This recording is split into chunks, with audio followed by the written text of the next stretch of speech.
Olá pessoal, vamos corrigir agora a questão número 6, referente ao nível 3, prova da primeira fase da UBMEP 2022.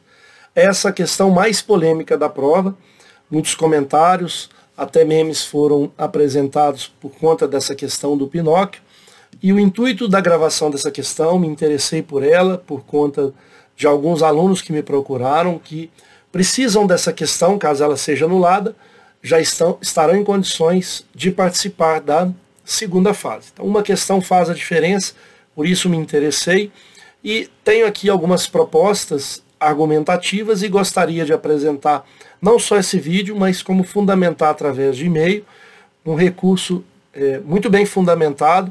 Pode ser que não passe, de fato, as pessoas que vão avaliar esse recurso são professores altamente capacitados do INPA, só por estar lá a gente já sabe do gabarito deles, mas é uma tentativa e realmente, no meu entendimento, tem algumas argumentações, alguns vícios que eu apresento na sequência, porque essa questão, no meu entendimento, é uma questão não de raciocínio lógico qualitativo, da lógica binária, do raciocínio lógico formal. Essa é uma questão do raciocínio analítico ou raciocínio crítico. E eu vou apresentar os argumentos na sequência.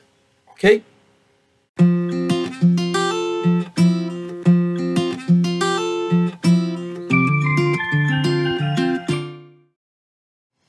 Questão número 6, referente ao nível 3, prova da primeira fase da UBMEP 2022.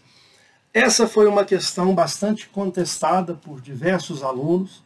Foi a questão mais polêmica da prova da UBMEP nível 3, primeira fase de 2022. Vamos fazer a leitura da questão e vou apresentar alguns argumentos que podem enriquecer o debate. Quero que vocês comentem.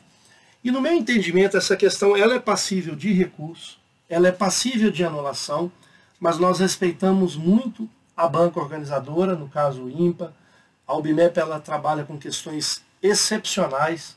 Tenho certeza que os professores que ajudaram a elaborar, ou se o professor que elaborou essa questão são professores ou é um professor altamente capacitado, só de estar no INPA a gente já tem essa visão dessa situação. A gente dificilmente vê uma questão da UBMEP passível de recurso.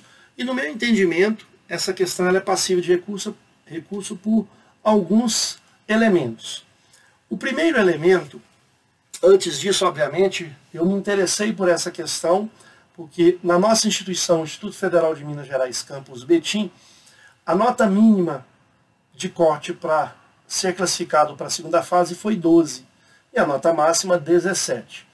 Então, muitos alunos que tiraram 11 acertos, 11 pontos, me procurou questionando essa questão, porque se realmente ela tiver uma anulação, esses alunos com 11 pontos vão fazer 12 pontos, vão estar em igualdade para poder ir para a segunda fase. Sabemos que na nossa instituição apenas 31 alunos classificam para a segunda fase. Então, esses 31 alunos tiraram de 12 a 17, incluindo 12, incluindo 17.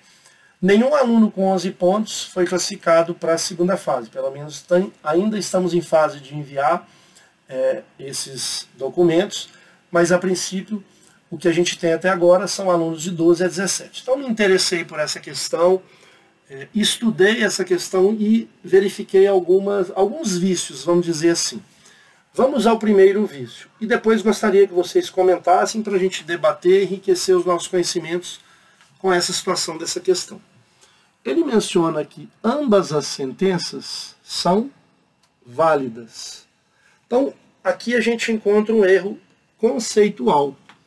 Quando ele menciona sentenças válidas, sentenças ou proposições, obviamente, a gente tem sentenças abertas que não são proposições, a gente tem paradoxo, que são sentenças que não são proposições, mas elas têm uma analogia no raciocínio lógico. Sentenças ou proposições, a gente só atribui valores lógicos verdadeiro ou falso, não os dois ao mesmo tempo, e a gente precisa definir um valor lógico para essa sentença ou proposição. Vamos nos ater às proposições que são mais amplas. Então os valores lógicos são verdadeiros ou falsos. Inclusive existem 3 leis do pensamento. A primeira lei, que é o princípio da identidade, que se a sentença ela é verdadeira, o que ela está definindo é uma verdade. O da não contradição, o princípio da não contradição, uma proposição é verdadeira ou falsa, não as duas ao mesmo tempo. E se ela é verdadeira, ela não pode ser falsa. Se ela é falsa, ela não pode ser verdadeira. E também temos o princípio do terceiro excluído. Não existe um terceiro valor lógico, só verdadeiro ou somente falso. E o termo válido, ele é dado para argumentos, que é uma situação mais ampla. O argumento é composto de proposições, basicamente são as premissas e a conclusão. Se a conclusão ela é decorrente das premissas, nós temos um argumento válido. E se a gente tem o contrário, se a gente tem uma conclusão que não é decorrente das premissas, o argumento é inválido. Então o termo válidos, inválidos, válidas, é para argumento e não para sentenças. As sentenças deveriam ser verdadeiras ou falsas. Então esse é um erro conceitual, o meu entendimento, respeito outros entendimentos, por isso que esse debate, essas intervenções, esses comentários que vocês vão propor, vão enriquecer o nosso debate, talvez a gente consiga construir um raciocínio mais amplo. E eu pretendo também elaborar um recurso para enviar para o INPA, inclusive eu vou também apresentar o vídeo para que as pessoas que estão responsáveis para a prova tentem olhar para essa questão para ver se realmente cabe anulação ou não. Mas eu gostaria de ter uma resposta, né, sobre essas minhas argumentações que eu vou fazer juntamente com vocês depois nos comentários. Então aqui a gente já percebe um erro conceitual. Não existe, por exemplo, argumento verdadeiro, argumento falso. O argumento ele é válido ou inválido. Agora as proposições sim, verdadeiras ou falsas. Então aqui já começa um primeiro erro conceitual. Mas vamos ler a questão na totalidade para a gente verificar outros elementos. Admita que sejam válidas ambas as seguintes sentenças. Pinóquio sempre mente. Pinóquio diz, todos os meus chapéus são verdes. Podemos concluir dessas duas sentenças que, letra A, Pinóquio tem pelo menos um chapéu. Letra B, Pinóquio tem apenas um chapéu verde. Letra C, Pinóquio não tem chapéus. Letra D, Pinóquio tem pelo menos um chapéu verde. E letra E, Pinóquio não tem chapéus verdes. Então, sugiro que você pause o vídeo, tente organizar a sua solução, pelo que você sabe da lógica, mas eu vou mais além ainda, tem alguns elementos importantes para que essa questão possa ser anulada. Então, esse já é um primeiro. Essa situação desse erro conceitual, por si só, já pode induzir o aluno a pensar de formas diferentes. A gente tem que respeitar todas as formas de pensamento. Uma outra questão que me chamou muita atenção é que a UBMEP sempre elaborou questões dentro do raciocínio lógico, qualitativo ou quantitativo. Que esse raciocínio lógico ele é formalizado através das proposições, através das suas regras, através das equivalências, da tabela verdade, dos quantificadores, enfim. O raciocínio lógico que é utilizado não só na UBMEP, como também em vários concursos públicos, ele tem essa formalidade dos conectivos, enfim. E a gente não se preocupa com o conteúdo das proposições, apesar que aqui são sentenças, que na verdade a gente vai pensar como proposições.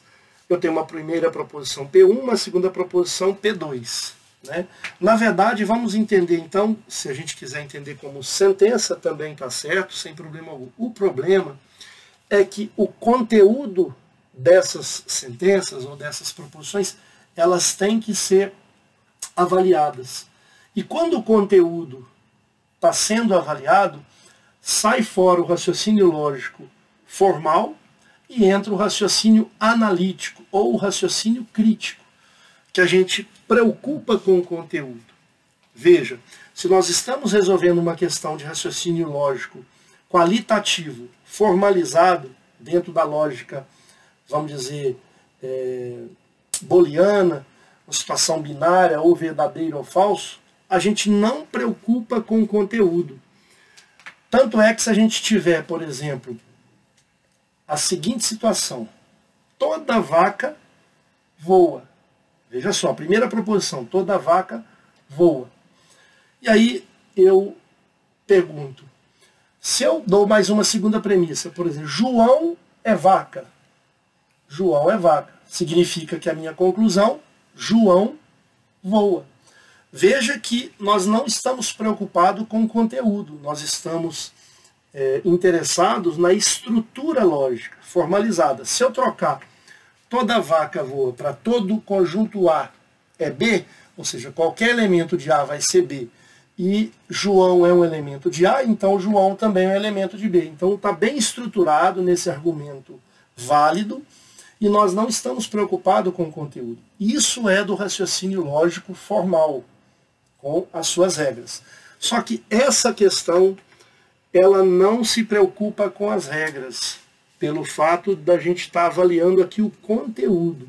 E quando a gente está avaliando o conteúdo, nós estamos diante do raciocínio analítico, raciocínio crítico, e isso não é objeto de cobrança da UBMEP. Então eu gostaria de manifestar para os responsáveis que, se chegará esse vídeo, ou mesmo a minha argumentação através de e-mail que eu vou enviar sobre isso, esse é um tema que está dentro, vamos dizer, mais da língua portuguesa, mais do conceito interpretativo do que propriamente na matemática. Eu não estou dizendo que está errado a UBMEP cobrar isso. Eu estou dizendo que este conteúdo não é raciocínio lógico formal, como muitos podem estar pensando. Ele é um raciocínio analítico.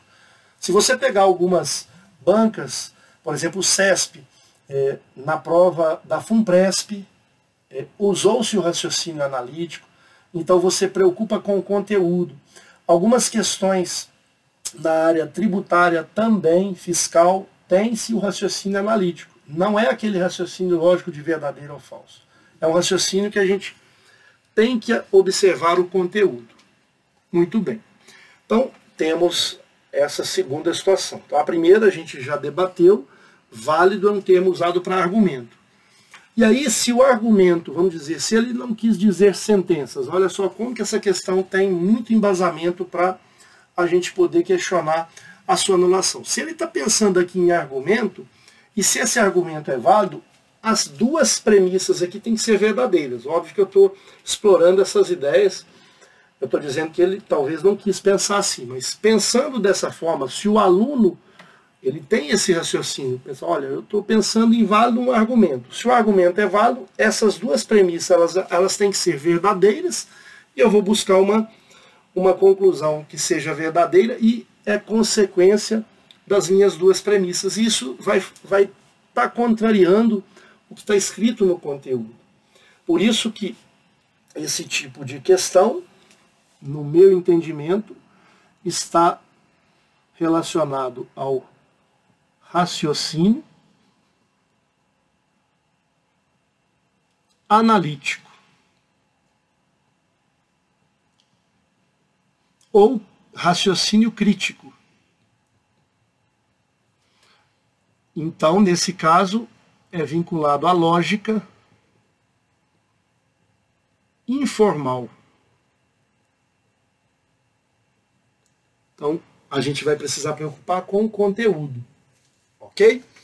Veja que, se a questão informasse para a gente, considere as seguintes sentenças, onde a primeira sentença é verdadeira, ou colocasse aqui no início da questão, de acordo com o raciocínio analítico ou / crítico, a sentença número 1, ou a primeira sentença, é verdadeira. E aí ele quer qual das alternativas estão associadas a essas duas sentenças, né, para que esse argumento tenha sentido. Né? Vamos dizer, não posso dizer em argumento válido, porque dentro do raciocínio analítico a gente não vai ter essa condição de argumentação válida. Isso só é dado pelo raciocínio lógico, qualitativo ou quantitativo. A gente vai ter um conjunto de regras para isso. Mas muito bem, então já temos aqui dois argumentos que essa questão ela é passível de anulação. Um terceiro argumento, talvez muitos poderiam pensar, não, essa realmente não dá para passar, seria que as alternativas elas não têm de forma direta a negação dessa segunda proposição. Mas também muitos poderiam pensar, mas não é isso que ele quer. Ele não quer a negação daqui. Então, na verdade, pessoal, esse tipo de raciocínio eu tenho que trabalhar com o que está no conteúdo, diferente da lógica formal. Mas vamos então ao que interessa. Se eu já tenho essas informações dadas pela sentença, se ele informasse que essa primeira sentença é verdadeira, e aí com essa sentença, o conteúdo, por exemplo, se Pinóquio sempre mente, o conteúdo, Pinóquio diz todos os meus chapéus são verdes, esse conteúdo que está representado aqui, ele é falso. E se esse conteúdo é falso, eu estou em busca da verdade. E qual vai ser a verdade? Então, vamos passar para a solução dessa questão, atribuindo aqui algumas ideias para que a gente possa mostrar que, de fato, se ele realmente fizesse dessa forma, a gente teria a letra A como solução, como muitos aí já mencionaram, e o gabarito oficial é a letra A, mas vamos pensar na forma de conjunto. Veja só, eu tenho um conjunto, por exemplo, A, e eu tenho os elementos 1, 2 e 3. Se eu pego, por exemplo, os elementos 1 e 3, esse conjunto, que é um subconjunto de A, ele está contido em A. Veja, eu pego 1 e 4, nesse caso, 1 e 4 não está contido em A.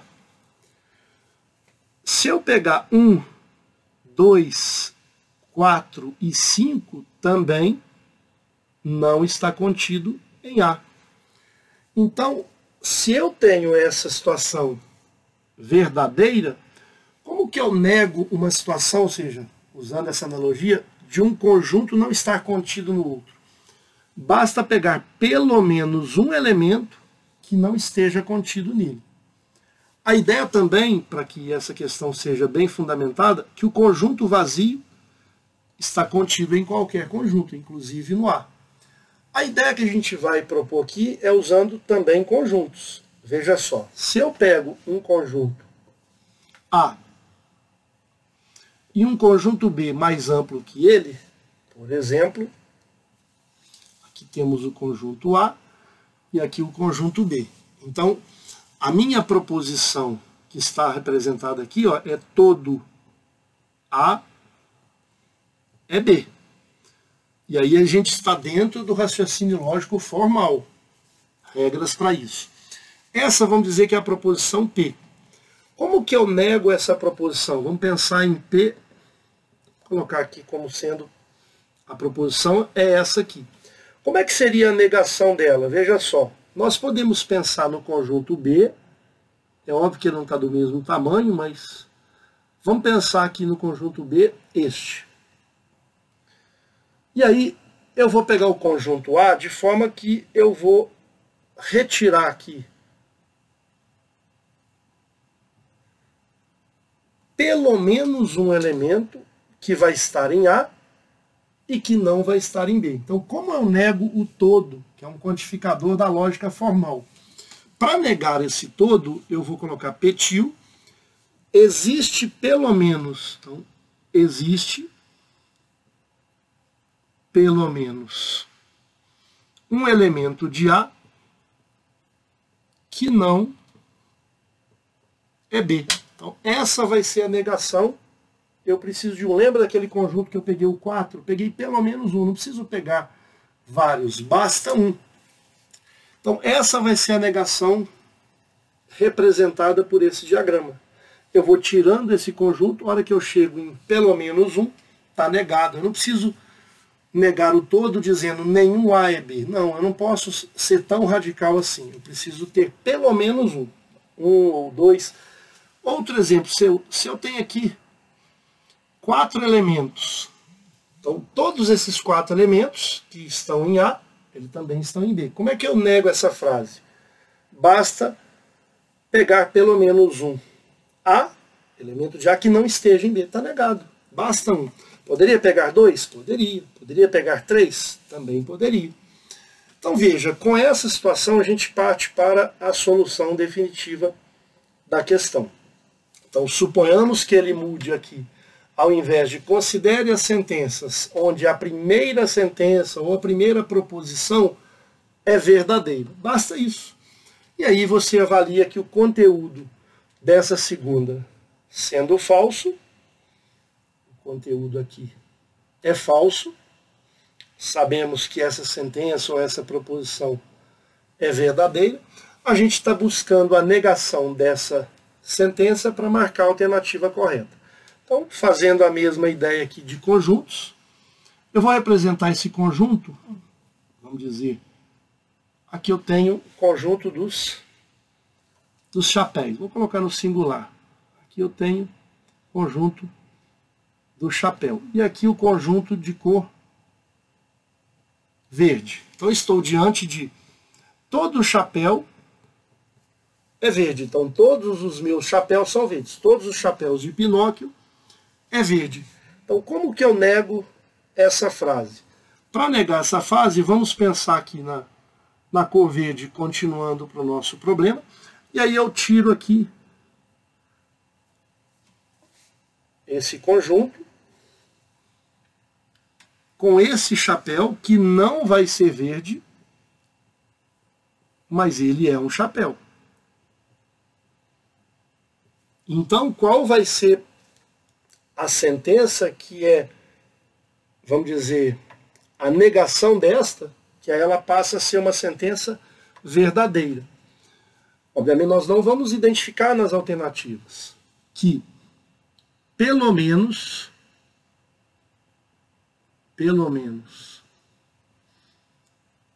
um chapéu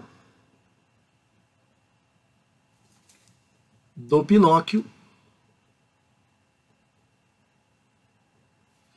não é verde.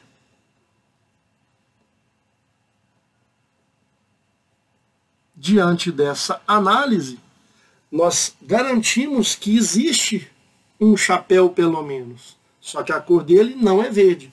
E observe que a letra A, ela menciona isso. Pinóquio tem pelo menos um chapéu, que é verde. Talvez muitos discordaram dessa letra A, porque ela está incompleta. De fato, se ele colocasse que é verde, estaria, vamos dizer, mais claro, de forma tradicional, a negação dessa informação. Então, se eu tivesse realmente fazendo essa prova, talvez eu marcaria a letra A.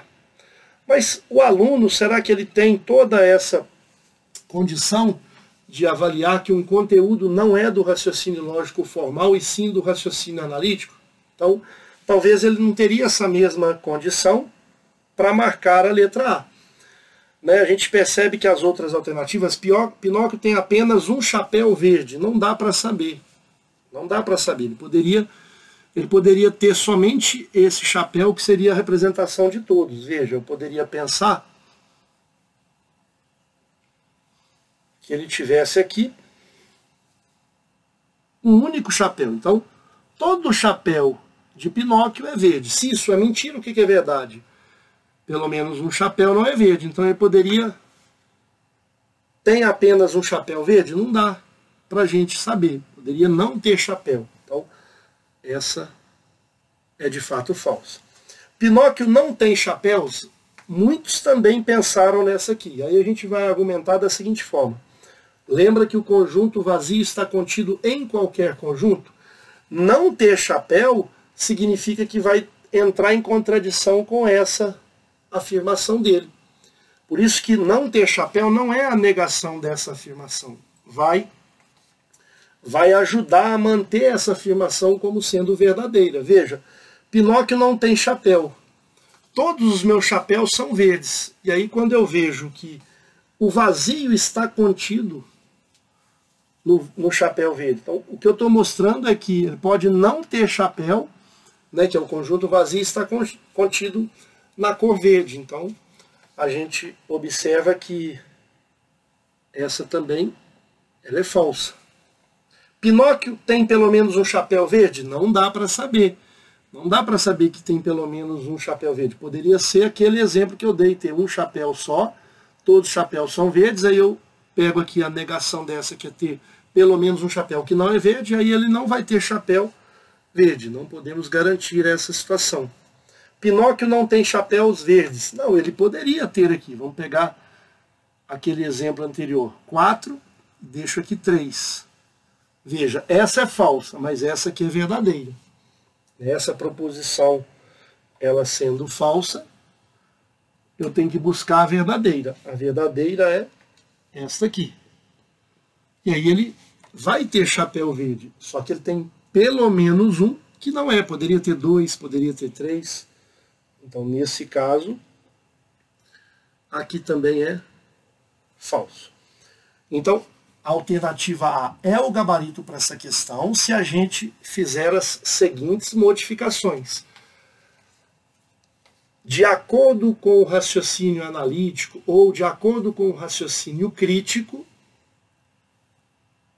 a primeira sentença é verdadeira. Basta ele dizer isso.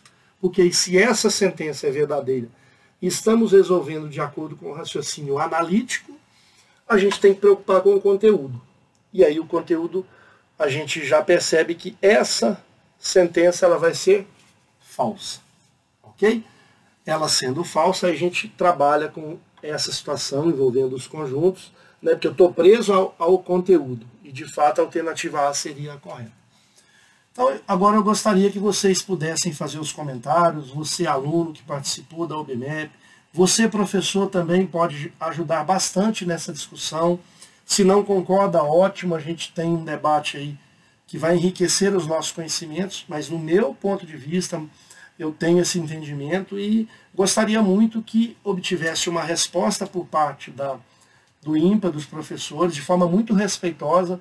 A gente só tem a ganhar com isso, com esse debate.